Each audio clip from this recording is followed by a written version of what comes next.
All right, gang, good morning. It is Friday again. It's Friday again.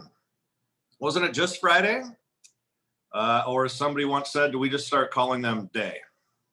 It's day. It's daytime. It's Friday. It's Life on Love. I am Reverend Charles Hall, your associate minister, and I say good morning to you, Center for Spiritual Living, Palm Desert, and friends all over the world. And I've been saying that without knowing if we actually have friends all over the world, even though I've had a hunch that we do. I know we do all over the United States. But we got some interesting data yesterday of our demographic, and we actually have a few people in Russia and Ukraine. So when I say friends all over the world, I can now actually not say it with certainty, but know that we have friends all over the world. So for those of you watching in Russia, Ukraine, anywhere else you're tuning in from, much peace, much love from the Coachella Valley here in Southern California. It's a good day. You know, we've still got some smoke in the air from the fires. There are fires happening all up and down the West Coast of the United States, from my home state of Washington to, there's a few happening there in Oregon. You know, I saw something that one of the Clackamas County fire in Oregon has burned like 1 million acres. That's so much land. It actually just makes me think how vast, how you know, we think of with technology, we think of how small our planet is nowadays because we can connect instantaneously. Right now, I can connect instantaneously with somebody in the Philippines or in Australia. But how vast our planet is. What is the circumference of our planet is what, something like 24,000 miles around? Huge. So anyway, I just want to bless, you know, and I know some of these fires are in key areas that are near, well, anything that's a wildfire in nature is in nature's home. So certainly our animal friends, our animal kingdom, but also, it's getting into some neighborhoods as well where people live. And so I just want to take a moment and just kind of enwrap our brothers and sisters that are being affected by these fires, and just with a lot of love and peace and solution. That solution is at hand somehow, and that there are hands of love that are reaching out, and you know, the firefighters are on the front line and all that kind of good stuff. So I know we've got 3 distinct fires here in Southern California, one in San Diego, one in Los Angeles County, and then one here in San Bernardino, which isn't that far from where we are in the Coachella Valley here. So big love to all of us as the West Coast is on fire right now. And what I'm hoping to bring this morning is some life fire. This is Life on Love, our regular Friday thing. And there's definitely a few things I want to share with you this morning. One from Science of Mind 365, the other from this book called Two Suns Rising, which is a collection of sacred writings, and they're harmonious. The 2 writings definitely dance together. But also, one of the things that makes this show special is hearing from you, questions of me about life, about our human walk, about the walk of being a human being and a spiritual being. You know, one of the things I look at all the time when I'm doing our daily programming is I've got my very old school. I need to get this rebound, but this was handed to me by one of my first teachers, Elijah Frazier, who lives in Florida. And I've got notes and tags and everything, and the book is falling apart. But what is open, because I don't have the front cover anymore, what's always open here on my desk area, which, by the way, is my dining room area that I've turned into my desk area. Ernest Holmes says on the title page, well, it's before the title page. It's actually it's the first page inside the book. These lessons are dedicated to that truth which frees a person from him or herself and sets them on the pathway of a new experience, which enables him to see through the mist to the eternal and changeless reality. Now, if you have the science of mind, you can find that page right at the beginning of your book. But that last part, well, all of it's beautiful, but to see through the mist to the eternal and changeless reality. And what most people would say, that the mist is the human condition.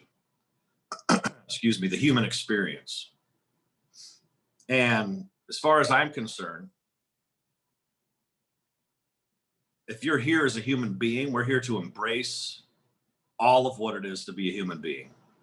So much over the years, I've heard about the spiritual path, you know, that we attempt to deny our humanity so that we can be somehow closer to God.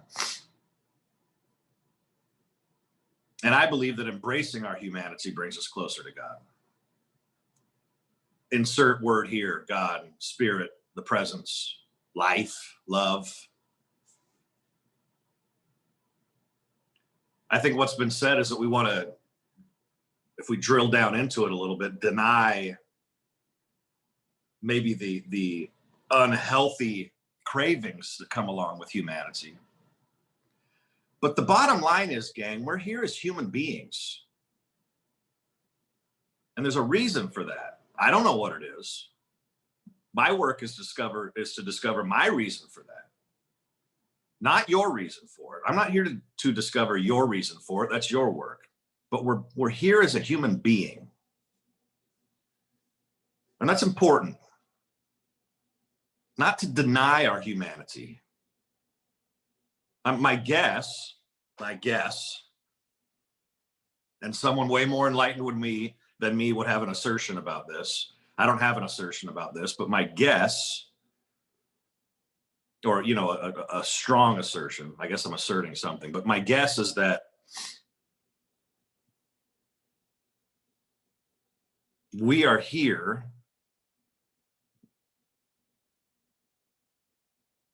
to dive so deep into our own soul and get so clear on who we are, that is the walk. That's our walk here. So I call each of us to embrace our humanity fully and what that means. And how do we express the spirit through our humanity? Kindness, loving actions, actions of service, loving words, words that serve, words that give life. Words that ring with truth, words that are life-giving, actions that are life-giving. This is how we honor our spiritual nature as a human being and enjoy what it is to be a human being. Great food, a glass of wine from time to time, or whatever your favorite drink is. One of my favorite things to drink is limeade. I can't remember the brand. It's over there in the fridge. I'm not going to go get it, but a glass of limeade on the rocks. That makes being a human being so joyful. An embrace, a hug, a kiss.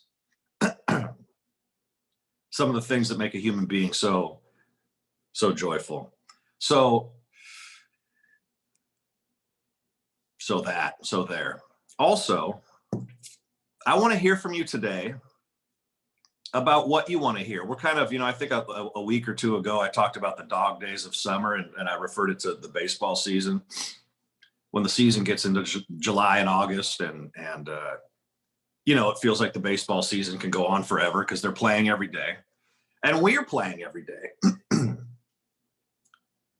We're sharing something with you every day.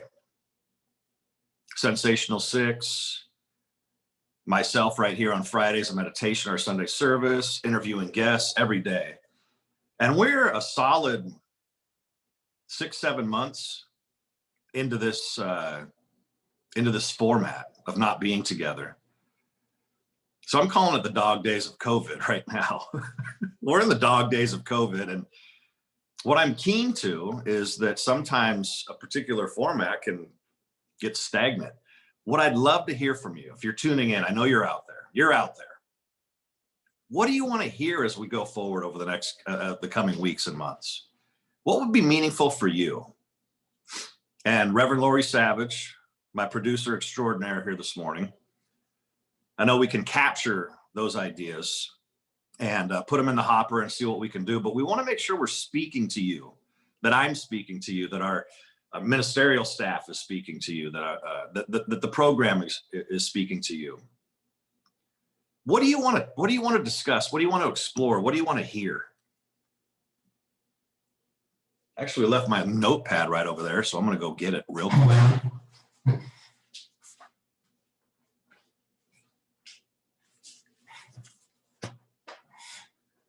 What do you want to see?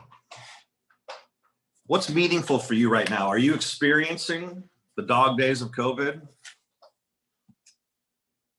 What would be helpful for you? Inspiring, meaningful? Send us in the comments and the questions, in the comment area. What would be meaningful for you? We want to hear from you. I want to hear from you. And like I said, we'll take that information in and see what we can do with it. So please help us. What I'm interested in, and I've said this from the beginning of being here at this center and sharing with you, is loving you and also receiving your love. So it would be great to receive your love today in the form of you sharing what you want to hear, what you want to explore. Not so much what you want to hear, but what you want to explore. More ideas about, more talk about health, women's issues, men's issues. You know, we've got our program every Tuesday where we talk about race. Do you want to talk more about health, more about creative expression? What's meaningful for you? I want to hear from you. And I know that we all want to serve you and bring an even greater joy to you. So please share those things. And while we're getting into it here, well, we're already into it quite a bit. I want to share today's reading from 365 Science of Mind, and hope that it lands on you softly, like a butterfly with sore feet, and brings a powerful blessing upon you today. It's called Ask. It's called I Ask, Certain That I Shall Receive. Ask, and it shall be given unto you is one of the greatest promises of the ages, and has within it the greatest possibility ever experienced by the mind of man. Surely this implies that there is a power that can and will honor our request. But the same man said, ye ask and receive not, because ye ask amiss. These two sayings of Jesus are not contradictory. Each implies that there is a divine givingness that withholds nothing from man, but cannot contradict its own nature. That is, God is good, and we cannot expect evil from goodness. Therefore, if we ask evil from goodness, goodness cannot honor that request. This would be asking amiss. Now let's talk, there's so many words in here that just reek with, religiosity, the whole religion thing. Evil, for example. Have you ever heard evil and look at the word evil? It's actually, I heard this so many years ago, and you probably heard this too, that evil is the word live backward. And so some have said evil is to live backward, which is, and I love this, God is good, and we cannot expect evil from goodness. Therefore, if we ask evil from goodness, goodness cannot honor that request. This would be to ask amiss. So if we're seeking harm for ourselves or another, or seeking less than, we're asking amiss. Rather than a blessing, goodness, fullness, fulfillment, the right thing. The right thing. Ask and it shall be given unto you. But Ye ask and not receive because ye ask amiss. Two wonderful sayings from Jesus. So asking certain that you shall receive. What are you asking for? What are you inquiring into about your day to day? It's got to be something that's more life-giving, more about your creative expression, more about a greater health, a greater service, a greater love, a greater joy. That's asking rightly. To ask amiss would be any question that doesn't give you more life. To inquire into something that's less than your true nature, your true greatness, your true beauty. To ask rightly is to expand, not contract. To be more loving. To dissolve, disappear, and disintegrate hate and otherness because you're more loving, more in joy. Whatever we ask for in the name of reality, capital R, that is, in the nature of that which is real, we shall most certainly receive. It is certain, however, that if we ask and have it given unto us, we must first seek and find, knock, and have the door open. What is this that we seek other than our true union with good? Where is the door that must be opened other than in your own consciousness? It is the door of acceptance, faith, and confidence. How can we receive that which the mind refuses to entertain? In other words, the work is all done right here. We're not waiting for something to happen someplace else. Was it last week that I shared, or in a different setting? There's this book called The Wisdom Jesus by Cynthia Bourgeau. And in it, she says, ask and ye shall receive. But she goes further and says, when you're asked, you're sure to be stirred. And in your stirring, you're sure to be, in being stirred, you're sure to be, you're sure to have your head spin. What's up, what's down, what's left, what's right. Because in genuine asking, you're sure to be changed. And in change, there can be confusion because you're getting used to a new internal environment. You're getting used to a new idea about life. You're being called into a changed reality.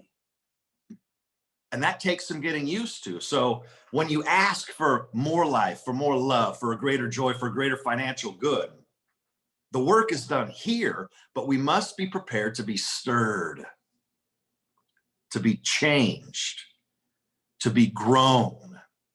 And life is growing. Life is change. Life is growth. The final paragraph here. A statement of being, a statement of affirmation. I believe and I accept with thanksgiving.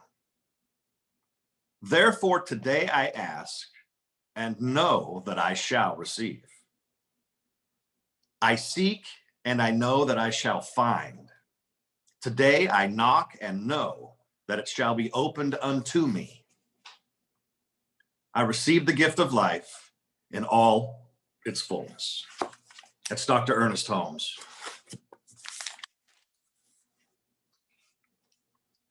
Be ready to have more life today. An expanded awareness, peace where there's been confusion,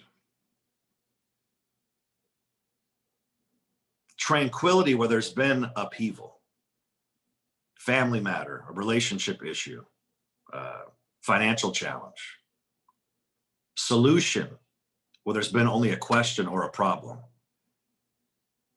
turning our problems into projects, turning our problems into possibilities. Looks like we've got a couple comments and questions here. I'm going to dive in real quick.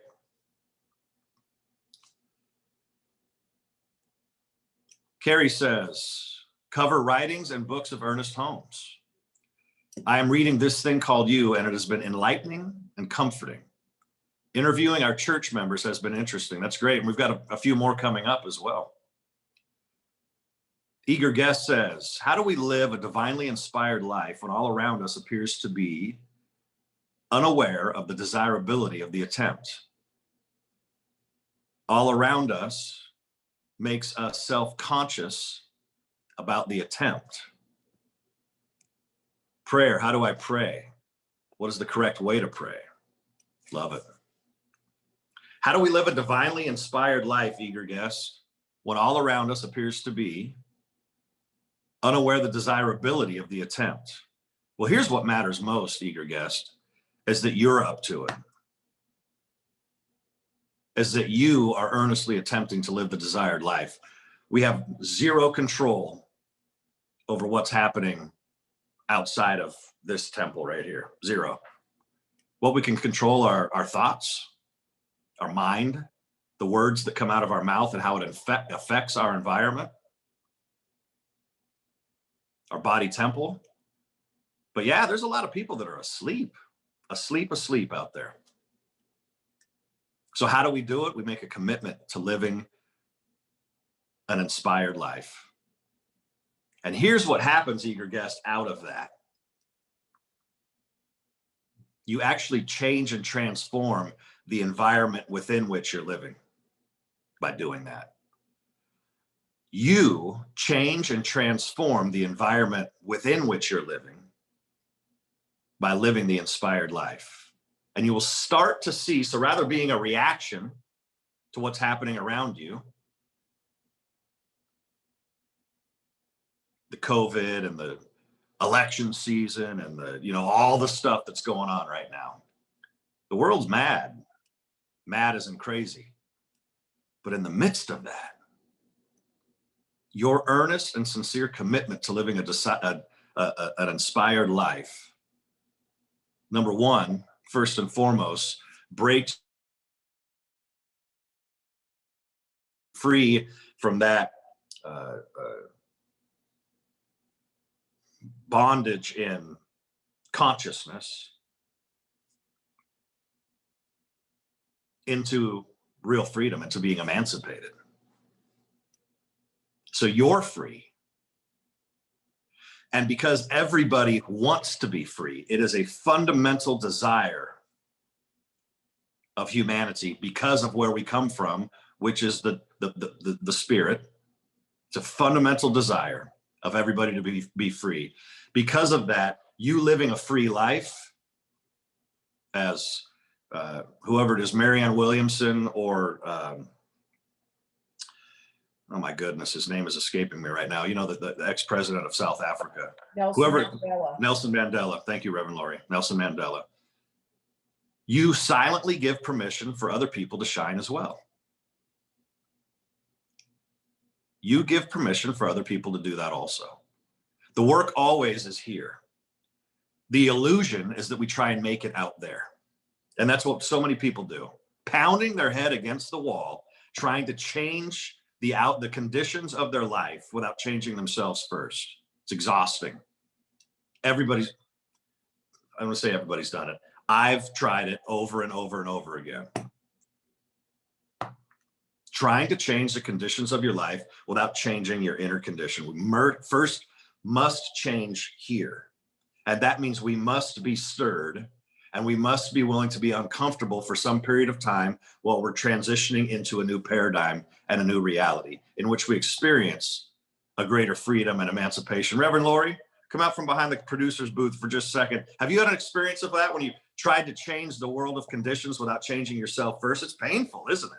Absolutely. I shared this on Sensational 6 this week. It's like combing your hair in the mirror. Look, camera. My hair is not changing, but let me do this because, my hair could use a little combing. And there you go. Right? Excellent. But this never works. And you end up frustrated. Yep. Because it's an effect. It's an effect. We don't go from effects to cause. We go from effect to cause only in terms of recognizing the cause, but it's the cause that changes the effect, not the effect that changes the cause. That's it. Yep. Prayer. Eager guests, I hope that was helpful for you. How do I pray? What's the correct way to pray? Pray, as Ernest Holmes just said, this is how we pray. Ask, affirmatively. Seek affirmatively, knowing that the answer is already in existence. And it's your simple work to get your disbelief, your doubt out of the way and receive your blessing. So what is the good that seeking, what's inspiring your prayer in the first place? Where's your prayer coming from? Why is that prayer a desire of your heart in the first place? And then do the work within you to become the place where that prayer can demonstrate itself. And what we teach is a 5-step affirmative prayer. And if you actually go back to my last 2 Sunday talks from, what would that be, August 31st and September 6th, between those 2 talks, I would encourage you to go onto YouTube and find those. Center for Spiritual Living Palm Desert on YouTube. Go find August 31st and September 6th, and you'll see that I go through the 5-step. I go through recognition and unification on August 31st, and then realization, thanksgiving, and release on September 6th. Go back and look at those 2 talks, and I actually share, if I do say so myself, some pretty good information about prayer in those. Affirmative prayer. Another comment come in. Oh, great. Thank you, eager guest. So this is a different way of expressing. This is from Marcus Aurelius, who was one of the last of the great Roman emperors. And in his musings, in his journal toward the end of his life, shared some things, some reflections. And I found this particularly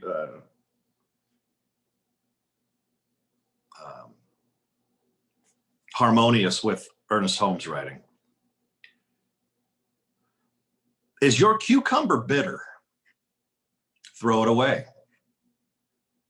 Are there briars in your path? Turn aside. That is enough. Do not dwell on the thought, why have such things been brought into the world? A person of true wisdom would only laugh at you, just as a carpenter would laugh at you if you found fault with the shavings lying about his shop. The carpenter, at least, has a place to throw out his scraps, yet nature has no such place outside herself. Hear this now, because we are a microcosm of the macrocosm that he's talking about. Nature has no such place outside herself. And this is the miracle of her work. Though limited to herself, she takes back everything that is old, worn out, and useless, and from within herself brings forth a new creation. She requires neither a substance outside herself, nor a place to discard the waste. Her own space, her own material, and her own work is sufficient unto her. Now, I've said, have known for a while now, that if we want to ever find truth in its most simple, elegant form, go to nature. Go take a walk in the woods. Go take a walk outside. Turn off the news. Turn off the Facebook. Get off the Twitter. Go take a walk. Go look at the trees. As Charles Holt said when we were talking on what was that, yesterday, about the work of George Washington Carver, the Peanut Man. He would go into nature, and because he sincerely and earnestly loved nature, nature would reveal her secrets to him. Nature is truth. It's not affected by human consciousness. It's being. The way the animals interact with each other, the food chain, trees and what they do. This is an invitation for us. Nature has no such place outside herself. Again, our call is to work internally, right here. And when we work internally, diligently, earnestly, honestly, sincerely, because of that, as Reverend Lori just mentioned as well, because of that, something changes. But we go to cause first. This is the miracle of her work. Though limited to herself, she takes back everything that is old and worn out and useless. Hear this now. Takes back everything that is old, worn out, and useless. What in your life is old, worn out, and useless? And from within herself brings forth a new creation. This is a great invitation and reminder for us. What's old, worn out, and has and useless now within you that you might still be trying to hold on to, which goes against nature, rather than allowing that to decay. And what happens when something decays in nature? It's food for new life. I was playing golf the other day with my friend at who's the new head professional at O'Donnell Golf Club, the oldest golf club in Coachella Valley. And we were out there, just the two of us, actually. It was hot. It was 122 degrees. People were like, what are you even doing out here? You know, the people that worked in the golf shop, you know, like when you're a junkie, you're a junkie. You can't help it. We saw a tree that I don't know how long this tree's been there. I can't remember. Tamar, what's in the valley? I don't know. Anyway, this tree, 75 feet tall, been there forever. It fell. And we saw it fall. How often does that happen? It fell. All of a sudden we hear this creak, creak, creak, crack, and it fell. Old tree. How wild is that? So they're going to clean that tree up because it's on a golf course. But look, what would happen out in the middle of the forest? That tree falls. What happens over time? It decays and new life is born out of it. There's this wonderful documentary. I can't remember what it is. Maybe it was Blue Planet, one of those extraordinary ones, where they actually just set up a camera in the middle of the Amazon forest. And this huge, probably 200-foot tree, they caught it on camera. Who knows how long that camera was sitting there, fall. And then they do this time lapse, however long these cameras were sitting out there. Again, I know I've said that 3-4 times now, but they have a time lapse of the decay of the tree and new life growing out of it. And there's no resistance to that process, gang. There's no resistance to this process. That's life on love. Nature just does it. But what do we do sometimes? We know something is useless. We know it's old and worn out. And how do we know that? Because we're frustrated by it. We get angry about it often. That's the emotional feedback loop.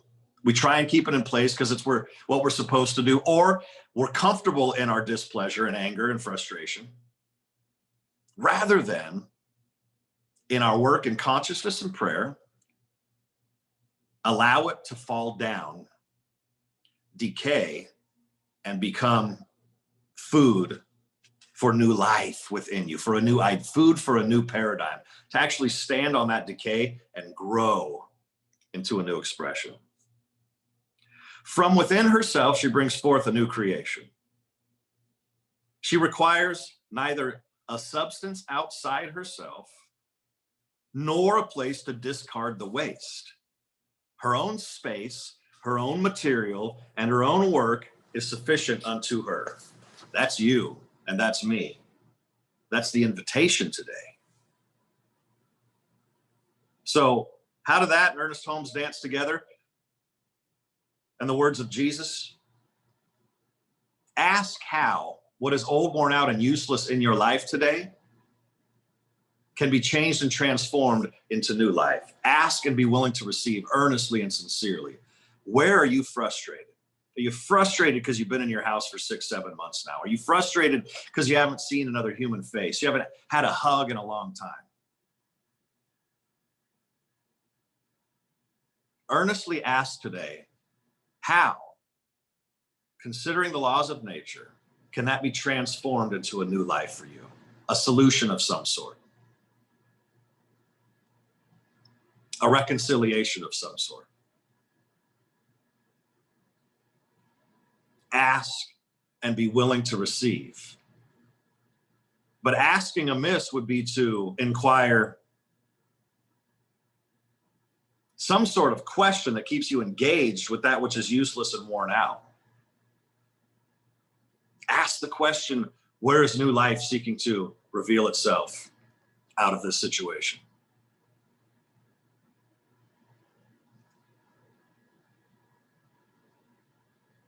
Thank you, eager guest. An inspired life. See, what we do is we get into the laboratory of our life. See, the thing about the tree is it doesn't know any different. The tree falls and nature just abides by the laws of nature. We have the opportunity to mind screw ourselves, to question ourselves. We have the opportunity to doubt, for disbelief, for confusion, which is why it's so important to consider the laws of nature, to consider the principles of life as set forth by Ernest Holmes, by some other great thinkers, philosophers, some great individuals that have been courageous enough to dive so deep into their own soul and emerge with an answer that then can be shared with the rest of us, that then can be food for our growth.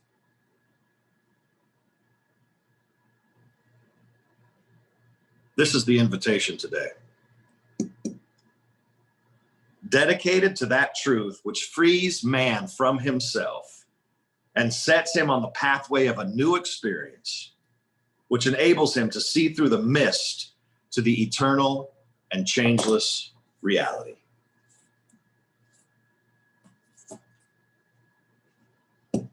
Boom. What do you think, gang? That's what I've got for you today. I'm feeling good about it. Reverend Laurie, enlighten them further, would you? What else do you have? What do you think? I think that was amazing, Reverend Charles. Perfect, beautiful. You brought all that together in just a wonderful way. And I thank everybody for their comments and their questions and asking about prayer. And I thought it was wonderful how you already answered that question a week before they asked it. Isn't that awesome? And isn't that a reminder that there is no question that does not come with an answer? Amen. Two sides of the same coin. So I absolutely love that. That was a moment for me where I went, oh, that's so perfect. Beautiful, right? So Yeah. Reverend Laurie, we won't have a question unless there's already an answer in existence. Absolutely. Absolutely. And I think so often we get that, like they come together, but we dismiss the answer. I really do. I think sometimes the answer's right there and you kind of see it, but maybe it doesn't fit with what you were thinking and it goes. And then we spend all that time trying to get back to the answer we had in the first place. We have in the I don't know first about place. you, but I have definitely done that in my life. Like I've gotten a clear answer and dismissed it. Yep. And weeks later, I'm like, oh, fine, there it was. I did have it. Yep. And I'm fairly certain that has to do with the point that I was making earlier, that we get comfortable in our paradigm. So there's a question there, but we're so enrobed in our current paradigm, even being comfortable, getting comfortable in being so uncomfortable, getting so comfortable in being angry about that situation. The answer will present itself, but we're not willing to hear it until we're willing to hear it. Yeah, and neuroscience has showed us, those synaptic connections, they get reinforced over and over again, and then we stop seeing what doesn't fall into that groove that we've created. And our job is to continually create new and more useful grooves. Yes. I love neuroscience and the way it's giving us such insight into how our minds and our brains function so that we can work within that. And it fits like hand in glove to science of mind. Yes. Beautiful. So an eager guest has said, what do you think of this phrase, be careful what you pray for? Ooh, that's an interesting question. Well, You said you're answering my question before reading it. Again, perfect example of, question and answer being question. the same coin. Eager guest said that as well. Yes, Yeah. Carrie, this is Carrie. Oh, Carrie. Oh, okay. Well, be careful what you pray for too has to do with, are you willing to be changed?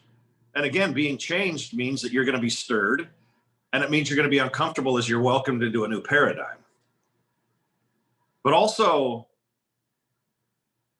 are you sure you want it? Are you sure you're ready for it? Again, it's just, you're going to be changed. You're going to be changed. And in being changed, we will be stirred. And in being stirred, we may be seen or have the experience of being lost. But in that, we always trust that we're living within a harmonious presence, and always we will be found as well. I say this to my daughter all the time. When she's scared or says, Daddy, I didn't know where you were, I say to her, but listen to me. I understand you were scared, but know this, I always know where you are. Daddy, I was scared. I couldn't find you. Yeah, babe, but I knew where you were. Now, she has an experience in those moments of feeling unsafe. But the truth is, she's absolutely safe because I know where she is, and I'm abundantly aware of her environment. In a grocery store, in a department store, out in the world, in the parking lot, riding our bikes. Yeah, babe, but I know where you are. And the spirit within us is always saying that. So whenever we say, oh, I'm scared, I don't know what's going to happen, I don't know what the solution is, I couldn't find you, God, we can hear the spirit within us saying, but I know where you are, and therefore you're always safe and taken care of. And I say we end on that today. I know where you are, says the spirit, says the presence, and because of that, you're safe. All right, gang. It's another Friday, Life on Love. I'm so grateful to my producer, Reverend Lori Savage. In a few weeks, I'm going to have her husband, Don Savage, on with me on the program. And that's going to be fun because Don Savage, say a little bit about Don Savage, would you, just to hype that in for the weeks to come? Your husband's been around the block. I mean, he's worked with quite a few people, right? I might be a little biased here. Yeah. He's a fascinating character, though. He is. He's fascinating. He himself is an interviewer. So hopefully that makes him a good interviewee. We're assuming it will. It will. Absolutely.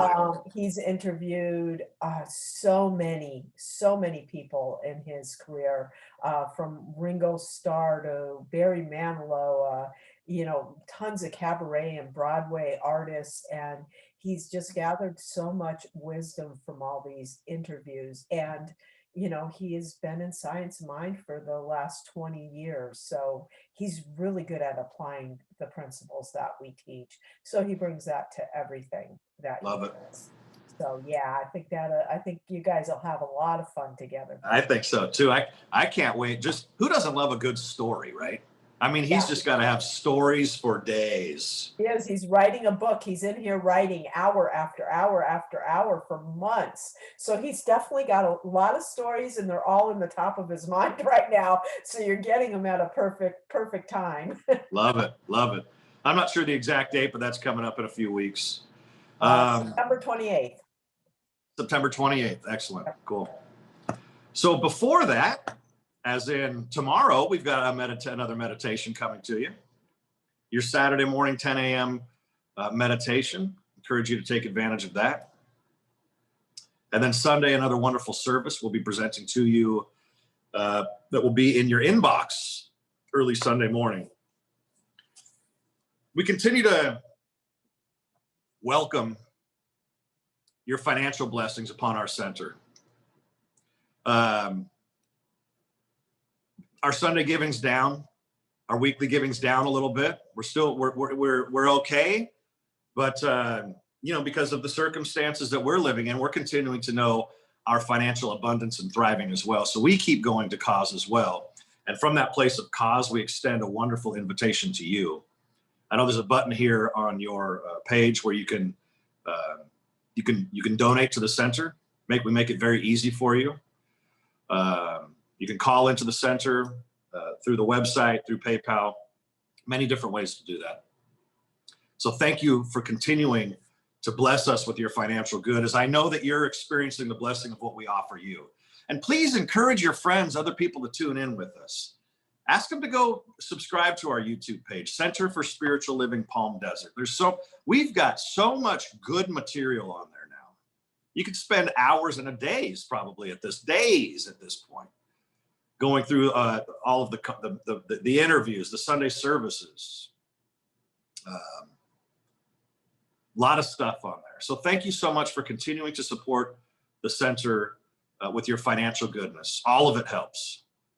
And if you're able to dig in deeper and share a little bit more, we appreciate that too, to pay our staff, to pay for all the stuff that keeps the building going. Because gang, when we get back together, we are going to have an extraordinary celebration.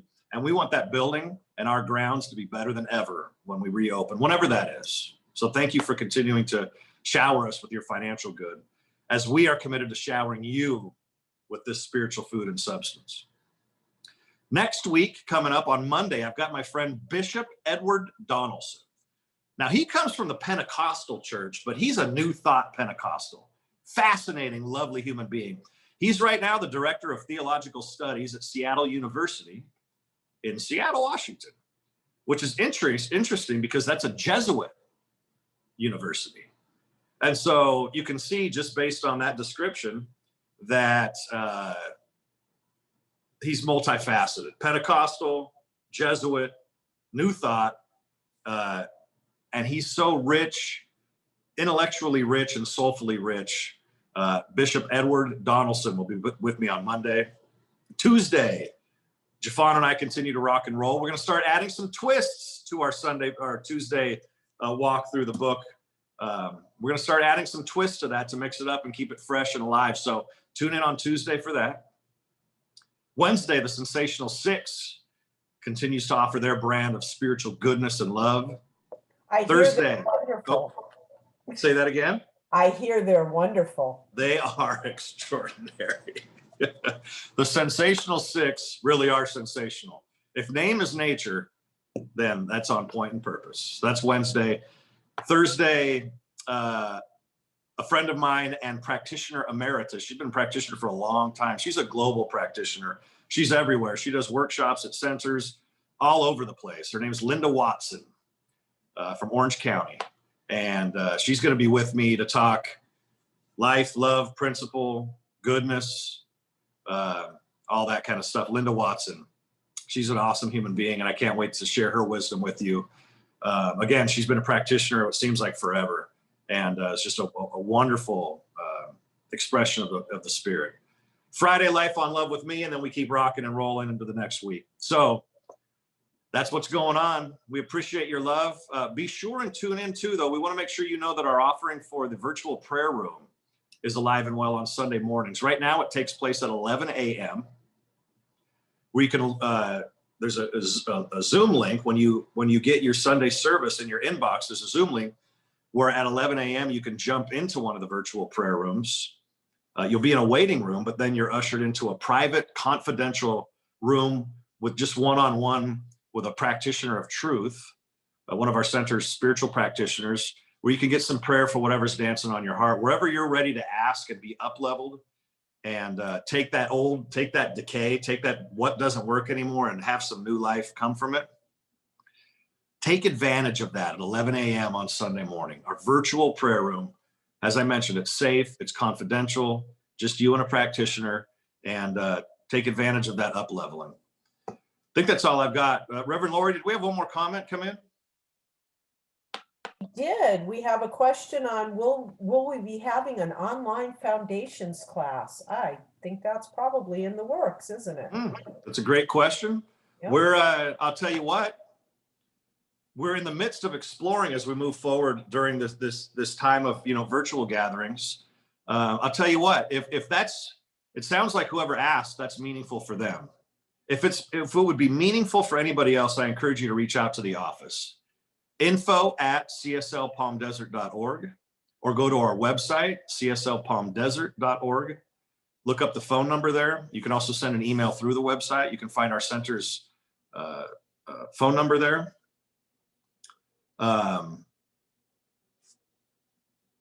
Make it known that you'd like that. We're in the midst of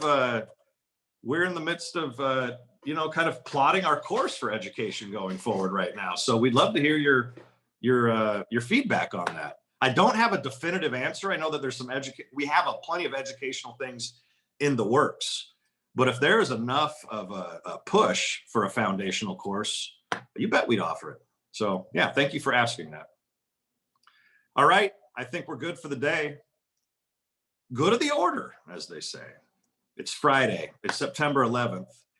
And so we take a moment also, as I say that date, to remember just to keep our first responders, all the folks that perished on this day, that from any place where terror or terrorism across the planet affects anybody, war in any way, and the terror that comes, and the fear, and the all the stuff that comes along with that. Let's just take a moment and know in our hearts, minds, and souls that as humanity, all of us are waking up to understand that we truly are one, that we are one human family, and that collectively are blessed. And so the illusion, the delusion of war and otherness can disappear, dissolve, and disintegrate forever and ever and ever.